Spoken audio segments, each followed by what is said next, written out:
राहुल गांधी इस समय तमिलनाडु, केरल और पुदुचेरी के दौरे पर हैं और विधानसभा चुनाव के प्रचार में जुटे हुए हैं। लेकिन इस दौरे के बीच कांग्रेस में झगड़ा काफी बढ़ गया है और इस झगड़े ने यह बता दिया कि लोकतंत्र में असहमति की बात करने वाले कांग्रेस पार्टी में इन दोनों ही शब्दों की कोई जगह नहीं है और कांग्रेस का सेकुलरिज्म भी काफी दिखावटी है।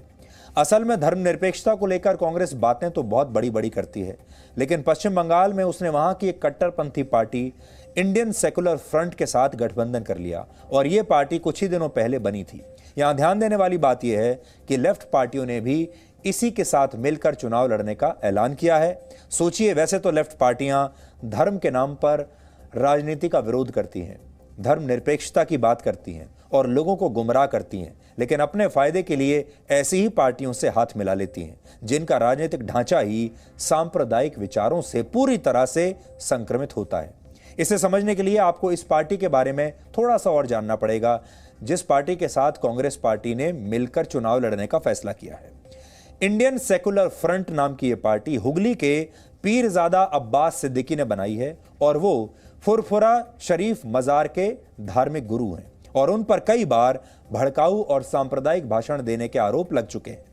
महत्वपूर्ण बात यह है कि इस पार्टी ने पहले असदुद्दीन ओवैसी की पार्टी AIMIM से भी गठबंधन करने की कोशिश की थी, लेकिन यह हुआ नहीं और बाद में इसमें कांग्रेस की एंट्री हो गई और लेफ्ट पार्टियों और कांग्रेस का इसके साथ अब गठबंधन भी हो चुका है। अब कांग्रेस और इसके गठबंधन का विरोध इसलिए हो रहा है क्योंकि कांग्रेस खुद को एक धर्मनिरपेक्ष पार्टी बताती है, दावा करती है कि उसकी राजनीति सांप्रदायिकता के खिलाफ है, लेकिन सच यह है कि उसने पश्चिम बंगाल में सिर्फ चुनावी राजनीति के लिए एक ऐसी पार्टी के साथ हाथ मिला लिया जिसका झुकाव पूरी तरह से कट्टरपंथ की ओर है।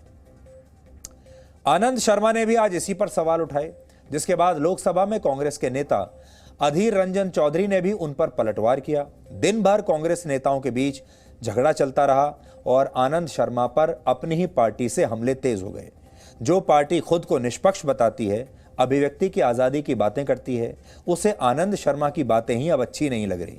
ऐसा क्यों हुआ, ये भी समझिए। आनंद शर्मा ने पार्टी के नेतृत्व पर सवाल उठाया। उनका इशारा सीधे सीधे पार्टी के नेतृत्व यानी गांधी परिवार की तरफ था और शायद यही वजह है कि वो पार्टी के कई नेताओं के निशाने पर आ गए। यही नहीं, प्रधानमंत्री मोदी की तारीफ करने के लिए कांग्रेस के नेता गुलाम नबी आज़ाद पर भी हमले हो रहे हैं और कांग्रेस के कार्यकर्ताओं ने उनके पुतले फूंकने भी शुरू कर दिए हैं।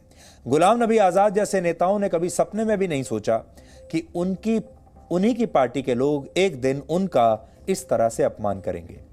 हम चाहते हैं आज आप इन नेताओं के बयान पहले सुने, ये समझें कि लोकतंत्र की बात करने वाली कांग्रेस में असल में असहमति का कोई स्थान क्यों नहीं है। पहले आप ये देखिए ये दोनों नेता क्या कह रहे हैं और फिर ये देखिए कि असहनशीलता की बात करने वाली कांग्रेस, लोकतंत्र की बात करने वाली कांग्रेस और अभिव्यक्ति की पूरी आज़ादी की बात करने वाली कांग्रेस अपने ही नेताओं का गला कैसे घोंट रही है और अपने ही नेताओं द्वारा बोली गई सच्ची बातें कैसे कांग्रेस पार्टी को चुभ रही हैं। ज़्यादा नेहरू गांधी पढ़ लिए होंगे हमारे आनंद शर्मा जी, अगर वो मुझे एक फ़ोन कॉल करते तो आराम से उनका मैं सारी चीज़ बता देता, अवगत करा देते।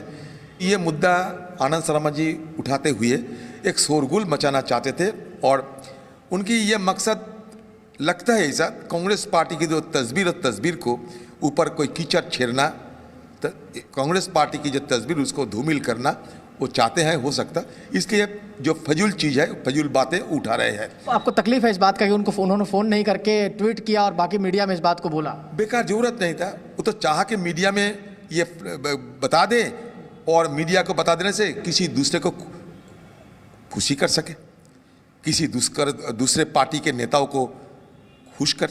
आपने कहा फ्यूचर बॉस को खुश करने के लिए खुश करें, क्योंकि हमारे कांग्रेस पार्टी के अंदर ट्रोजन हॉर्स जानते हैं, ये ट्रोजन हॉर्स की कुछ पैदा हुए हैं।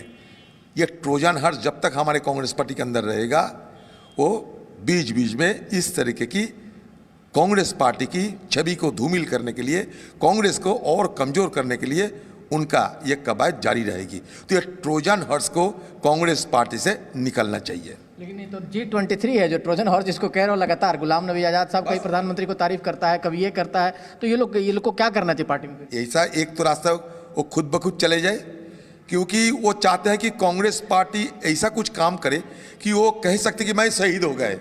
वो शहादत लेना चाहते हैं और हम किसी को शहादत लेने का मौका नहीं देना चाहते हैं। और थोड़ा किसी दूसरे पार्टी के बॉस आकर पीठ में थपथपाएगी, कभी रोएगी, कभी हंसेगी, कभी थपथपाएगी, और हम चाहते हैं कि शहादत लेने का गुंजाइश तुम्हें नहीं मिलेगा। देखिए, जो मैंने कहा है वो मेरी चिंता को व्यक्त करता है, क्योंकि शंकाएं हैं। कांग्रेस की एक अपनी विचारधारा रही है, इसीलिए मैंने ये कहा, क्योंकि कई विवादित भाषण और बयान मैंने देखे हैं। मैंने संगठन के हित में बात कही है, क्योंकि कांग्रेस एक राष्ट्रीय संगठन है, धर्मनिरपेक्ष और प्रगतिशील संगठन है, जिसकी समावेशी सोच है। उसको उसी परिप्रेक्ष्य में लिया जाना चाहिए। हो सकता है इस पर अलग मत हो, वो हर प्रजातांत्रिक संगठन के अंदर होता। ऐसी सोच भी दुर्भाग्यपूर्ण है।